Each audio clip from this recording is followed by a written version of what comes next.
ताज़ा तरीन अपलोड्स की नोटिफिकेशन हासिल करने के लिए हमारे चैनल को सब्सक्राइब करें और साथ में दिए गए घंटी के निशान को दबाना ना भूलें।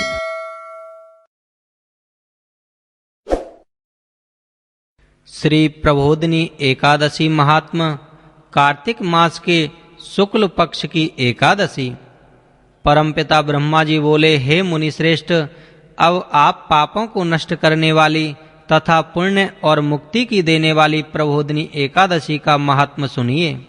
भागीरथी गंगा मनुष्य को तब ही तक फल देती है जब तक कि कार्तिक मास की प्रबोधिनी एकादशी नहीं आती। तीर्थ, नदी, समुद्र आदि भी तभी तक फल देते हैं जब तक प्रबोधिनी एकादशी नहीं आती। कार्तिक मास के शुक्ल पक्ष की प्रबोधिनी एकादशी के व्रत का फल 1,000 अश्वमेघ तथा 100 राजसूय यज्ञ के फल के बराबर होता है। देवर्षि नारद जी ने पूछा कि हे पिता, एक संध्या को भोजन करने से रात्रि में भोजन करने तथा पूरे दिन उपवास रहने से क्या-क्या फल मिलता है, उसे आप समझाइए। परमपिता ब्रह्मा जी बोले, हे नारद जी, एक संध्या को भोजन करने से 2 जन्म के तथा पूरे दिन उपवास करने से 7 जन्म के समस्त पाप नष्ट हो जाते हैं। जिस वस्तु का त्रिलोक में मिलना दुष्प्राप्य है, वह वस्तु प्रबोधिनी एकादशी के व्रत से मिल जाती है। प्रबोधिनी एकादशी के व्रत के प्रभाव से सुमेरु पर्वत के समान महान पाप भी क्षण मात्र में ही नष्ट हो जाते हैं। अनेकों पूर्व जन्म के किए हुए बुरे कर्मों को प्रबोधिनी एकादशी का व्रत क्षण भर में नष्ट कर देता है। जो मनुष्य अपने स्वभाव अनुसार इस प्रबोधिनी एकादशी का विधि पूर्वक व्रत करते हैं, उन्हें पूर्ण फल प्राप्त होता है। हे मुनिवर, जो मनुष्य श्रद्धा पूर्वक थोड़ा भी पुण्य करते हैं, वह उसका पुण्य पर्वत के समान अटल हो जाता है।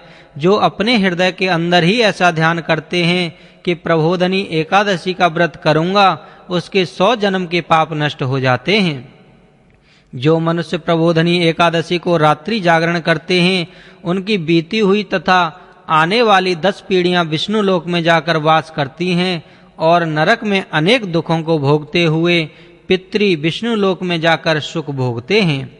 ब्रह्म हत्या आदि महान पाप भी प्रबोधिनी एकादशी के दिन रात्रि को जागरण करने से नष्ट हो जाते हैं।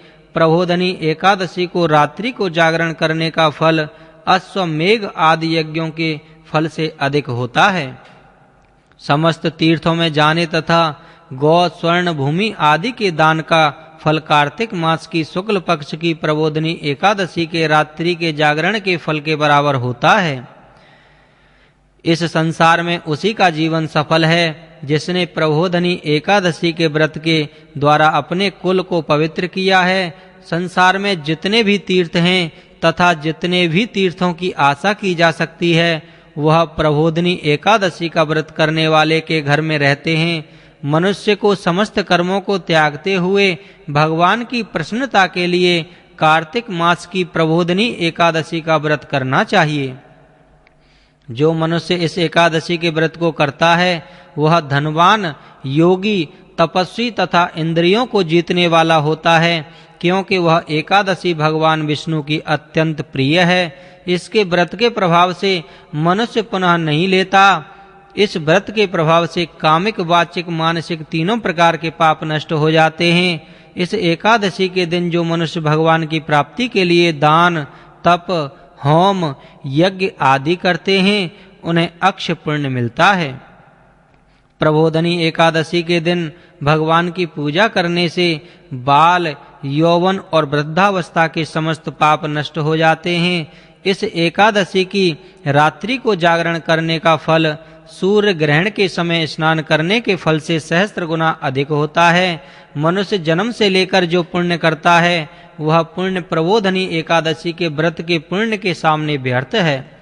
जो मनुष्य प्रबोधिनी का व्रत नहीं करते, उनके समस्त पुण्य व्यर्थ जाते हैं। इसलिए हे नारद जी, तुमको भी विधि पूर्वक विष्णु भगवान की पूजा करनी चाहिए। जो मनुष्य कार्तिक मास में धर्मपरायण होकर अन्य व्यक्तियों का अन्न नहीं खाते, उन्हें चंद्रायण व्रत का फल मिलता है। कार्तिक मास में भगवान दान आदि से उतने प्रसन्न नहीं होते जितने कि शास्त्रों की कथा सुनने से प्रसन्न होते हैं। कार्तिक मास में जो मनुष्य भगवान की कथा को थोड़ा बहुत पढ़ते हैं या सुनते हैं, उन्हें 100 गौ के दान के फल मिलता है। जो मनुष्य अपने कल्याण के लिए विष्णु भगवान की कथा सुनते हैं, वे अपने कुटुंब का उद्धार करके 1,000 गोदान का फल पाते हैं। जो मनुष्य प्रबोधनी एकादशी के दिन विष्णु की कथा सुनते हैं, उन्हें 7 द्वीपों के दान का फल मिलता है। जो विष्णु की भक्ति पूर्वक कथा सुनते हैं और कथा कहने वाले ब्राह्मण की यथाचोत पूजा करते हैं तथा उसे संतुष्ट करते हैं, वे उत्तम लोक को जाते हैं। इस पर देवर्षि नारद जी बोले, हे परमपिता ब्रह्मा जी, अब आप एकादशी के व्रत का विधान कहिए और कैसा व्रत करने से कौन सा पुण्य मिलता है वह भी समझाइए। परमपिता ब्रह्मा जी बोले, हे नारद जी, इस एकादशी के दिन मनुष्य को ब्रह्म मुहूर्त में उठना चाहिए और नदी, तालाब, कुआं आदि पर स्नान करके व्रत का नियम ग्रहण करना चाहिए। उस समय भगवान से विनय करनी चाहिए कि हे भगवान, आज मैं निराहार रहूंगा और दूसरे दिन भोजन करूंगा, इसलिए आप मेरी रक्षा करें। इस प्रकार विनय करके भगवान की पूजा करनी चाहिए और व्रत प्रारंभ करना चाहिए। उस रात्रि को भगवान के समीप गीत, नृत्य, बाजे तथा कथा कीर्तन से समय व्यतीत करना चाहिए। प्रबोधनी एकादशी के दिन कृपणता को त्याग कर बहुत से पुष्प, अगर, धूप आदि से भगवान की आराधना करनी चाहिए। शंख के जल से भगवान को अर्घ देना चाहिए। इसका फल तीर्थदान आदि से करोड़ गुना अधिक होता है। जो मनुष्य श्री अगस्त पुष्प से भगवान की पूजा करते हैं, उनके सामने देवराज इंद्र भी हाथ जोड़ता है। कार्तिक मास में जो बिल्व पत्र से भगवान की पूजा करते हैं, उन्हें अंत में मुक्ति मिलती है। कार्तिक में जो मनुष्य तुलसी जी से भगवान की पूजा करते हैं, उसके 10,000 जन्म के समस्त पाप नष्ट हो जाते हैं। जो मनुष्य इस नाम में श्री तुलसी जी के दर्शन करते हैं या छूते हैं या ध्यान करते हैं या कीर्तन करते हैं या रोपण अथवा सेवा करते हैं, वे 10,000 कोटि युग तक भगवान के घर में रहते हैं। जो मनुष्य तुलसी का पेड़ लगाते हैं, उनके कुटुंब में जो पैदा होते हैं, वे प्रलय के अंत तक विष्णु लोक में रहते हैं। जो भगवान की कदम पुष्प से पूजा करते हैं, वह यमराज के दुखों को नहीं पाते।